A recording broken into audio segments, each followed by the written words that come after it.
জাপানের কাওয়াগুচি শহরটিতে এই প্রথমবার রথযাত্রা পালন করা হচ্ছে। আগেই আপনাদেরকে জানিয়ে দেওয়া ভালো, আমরা দিনের দিনে কোনো অনুষ্ঠানই পালন করতে পারি না। বেশিরভাগ অনুষ্ঠানই আমরা শনি রবিবার দেখেই পালন করি, কারণ ওই দিনটাতেই সবার কাজ ছুটি থাকে। গত রবিবারের বিকালে এক দিদি ফোন করে বলল, তোমাদের নদীর পাড়ে আমরা রথ নিয়ে আসছি, তাড়াতাড়ি এসো বিবানকে নিয়ে। বিবানের প্রথম রথ বলে কথা, এই সুযোগ কি হাতছাড়া করা যায় বলুন তো? দেখুন, আমরাও ঢুকছি আর রথটিও ঢুকছে আমাদের সাথে কাটায় কাটায়। ঢোল, গিটার, করজোড়ে সবাই জগন্নাথের নাম করতে করতে নদীর পাড়ের দিকে এগাচ্ছে।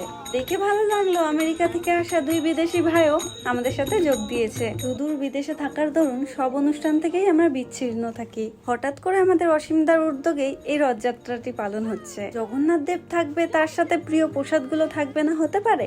সবাই নিজের সামর্থ্য মতো বাড়ির থেকে গজা, নিমকি, জিলাপি, সন্দেশ বানিয়ে নিয়ে এসেছিল। স্টেশন থেকে নদীর পার পর্যন্তই ছিল আমাদের জগন্নাথ দেবের যাত্রা। বিদেশের মাটিতে নিজের অনুষ্ঠানটি পালন করে আজ বেশ মজাই লাগলো।